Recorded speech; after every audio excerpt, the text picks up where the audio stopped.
নীলাচল নিবাসায় নিত্যায় পরমাত্মনে বলভদ্রের সুভদ্রাভ্যং জগন্নাথায় তে নম। তো উত্তম ভক্ত সঙ্গ। হরে কৃষ্ণ। শ্রীল রূপ গোস্বামী কৃত ভক্তি রসামৃত সিন্ধু পূর্ব বিভাগ প্রথম খণ্ড দ্বাদশ অধ্যায় ভগবত ভক্তির গুরুত্বপূর্ণ অঙ্গ উত্তম ভক্ত সঙ্গ। নৈমিষারণ্যে শ্রীলসুত গোস্বামীর উপস্থিতিতে শৌনক মুনি শ্রীমদ্ ভাগবত আলোচনা করার গুরুত্ব বিশ্লেষণ করেছেন। তখন সুত গোস্বামী বলেন যে কেউ যদি ক্ষণিকের তরেও ভগবানের শুদ্ধ ভক্তির সঙ্গ করার সৌভাগ্য অর্জন করেন তাহলে স্বর্গলোকে উন্নীত হওয়া অথবা জড়জগতের বন্ধন থেকে মুক্ত হওয়ার জন্য সমস্ত পুণ্যকর্মেরও তার সঙ্গে তুলনা হয় না। অর্থাৎ যারা শ্রীমদ্ ভাগবতের প্রতি আসক্ত হয়েছেন তারা উচ্চলোকে উন্নতি অথবা নির্বিশেষবাদী জ্ঞানীদের ঈপ্সিত মুক্তি আকাঙ্ক্ষা করেন না। শুদ্ধ ভক্তের সঙ্গ এতই দুর্লভ যে তার সঙ্গে কোনো জড়জাগতিক সুখ স্বাচ্ছন্দ্যের তুলনা হয় না।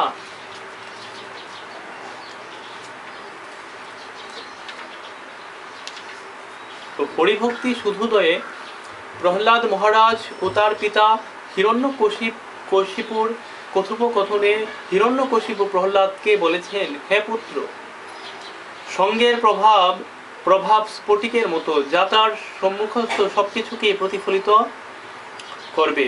অর্থাৎ কেউ যদি পুষ্পসদৃশ ভগবত ভক্তের সঙ্গ করেন এবং তার হৃদয়ে যদি স্ফটিকের মতো স্বচ্ছ হয় তাহলে অবশ্যই তাতে ভগবত ভক্তের সমস্ত দিব্য গুণাবলী প্রতিফলিত হবে। এই সম্পর্কে আরও একটি দৃষ্টান্ত দেওয়া হয়েছে যে পুরুষ যদি বীর্যবান হয় এবং স্ত্রী যদি রোগমুক্ত হয় তাহলে তাদের মিলনের ফলে সন্তান উৎপন্ন হয়।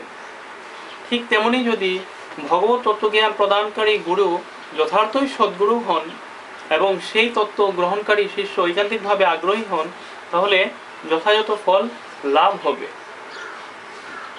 তো ভগবানের পবিত্র নাম কীর্তন। শ্রীমদ্ ভাগবতের দ্বিতীয় স্কন্ধে 2.1.1 হরে কৃষ্ণ মহামন্ত্র, হরে কৃষ্ণ কৃষ্ণ কৃষ্ণ হরে হরে, হরে রাম রাম রাম হরে হরে কীর্তন করার গুরুত্ব বর্ণনা করে সুখদেব গোস্বামী পরীক্ষিত মহারাজকে বলেছিলেন, হে রাজন, কেউ যদি স্বতঃস্ফূর্তভাবে হরে কৃষ্ণ মহামন্ত্র কীর্তনের প্রতি আসক্ত হন তাহলে বুঝতে হবে যে তিনি পরম সিদ্ধি লাভ করেছেন। সেখানে বলা হয়েছে যে সমস্ত কর্মী তাদের কর্মফল ভোগ করার বাসনা করছেন, যে সমস্ত মুক্তিকামী জ্ঞানীরা ব্রহ্মে লীন হয়ে যাওয়ার বাসনা করছেন এবং যে সমস্ত যৌগিক সিদ্ধি লাভ করার আকাঙ্ক্ষা করছেন তারা সকলেই হরে কৃষ্ণ মহামন্ত্র কীর্তন করার ফলে তাদের অভিষ্পিত বাসনা চরিতার্থ করতে পারেন। শ্রীল সুখদেব গোস্বামী এখানে নির্ণীতম শব্দটি ব্যবহার করেছেন, যার অর্থ হচ্ছে তা ইতিমধ্যেই নির্ণীত হয়েছে। সুখদেব গোস্বামী ছিলেন মুক্ত পুরুষ, তাই তিনি তেমন কোনো মত স্বীকার করেননি যার নির্ণীত সিদ্ধ হয়নি।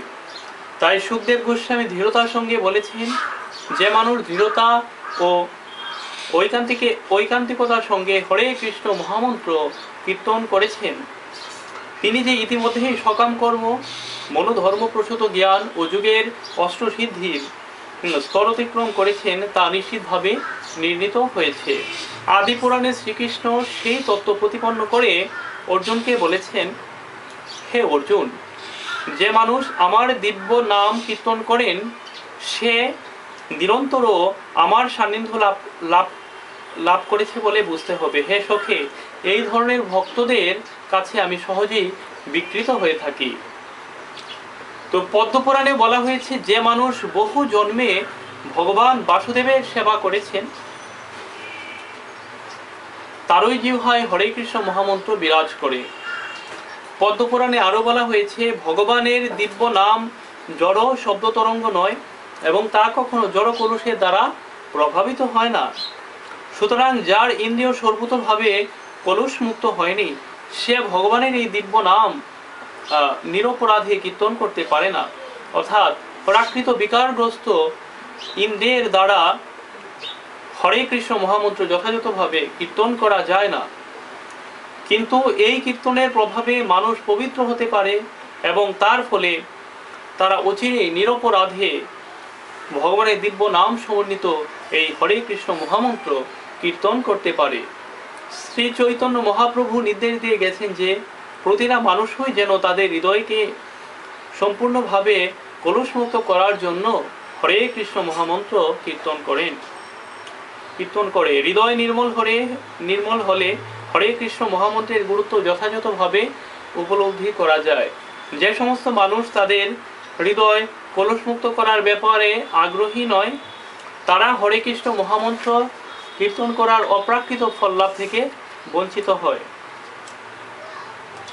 তাই সকলেরই কর্তব্য হচ্ছে উৎসাহের সঙ্গে ভগবানের প্রতি সেবাভাব বিকশিত করা, যাতে তারা নিরপরাধে হরে কৃষ্ণ মহামন্ত্র কীর্তন করতে পারেন। তাই সদ্গুরু তার শিষ্যকে শিক্ষা দেন ভগবানের সেবা করতে এবং একই সঙ্গে হরে কৃষ্ণ মহামন্ত্র কীর্তন করতে। হরে কৃষ্ণ। যখন স্বতঃস্ফূর্তভাবে ভগবানের প্রতি সেবাভাবের উদয় হয়, তখনই মানুষ ভগবানের দিব্য নাম সমন্বিত হরে কৃষ্ণ মহামন্ত্রের দিব্য প্রকৃতি উপলব্ধি করতে পারে। মথুরাবাস। পদ্মপুরাণে মথুরা, দ্বারকা আদি পুণ্যক্ষেত্রে বাস করার গুরুত্ব বর্ণনা করে বলা হয়েছে, বিভিন্ন তীর্থে ভ্রমণ করার উদ্দেশ্য হচ্ছে জড়বন্ধন থেকে মুক্ত হওয়া, কিন্তু এই মুক্তি পরম সিদ্ধি নয়। মুক্ত হওয়ার পর ভগবানের সেবায় যুক্ত হতে হয়। ব্রহ্মভূত স্তরে অধিষ্ঠিত হওয়ার পর বা মুক্তি লাভ করার পর ভগবানের সেবায় যুক্ত হওয়া যায়। তাই অপ্রাকৃত প্রেমময়ী সেবাই হচ্ছে জীবনের পরম লক্ষ্য এবং স্বল্পক্ষণ মথুরা মণ্ডলে বাস করলে তা অনায়াসে লাভ করা যায়। সেখানে আরো বলা হয়েছে, এমন কোনো মানুষ কি আছে যে মথুরা মণ্ডলের সেবা করবে না? মথুরার সকাম কর্মীদের ও ব্রহ্মে লীন হয়ে যাওয়ার অভিলাষী মুমুক্ষুদের সমস্ত অভীষ্ট পূর্ণ করতে পারে। সুতরাং যে সমস্ত ভগবত ভক্ত কেবল ভগবানের সেবার অভিলাষী, মথুরা অবশ্যই তাদের সমস্ত মনোবাঞ্ছা পূর্ণ করবে।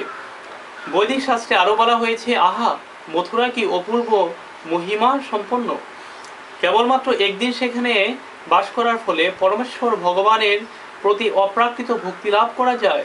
এই মথুরা অবশ্যই ভগবত ধাম বৈকুণ্ঠ থেকে অধিক মহিমা মণ্ডিত। হরে কৃষ্ণ।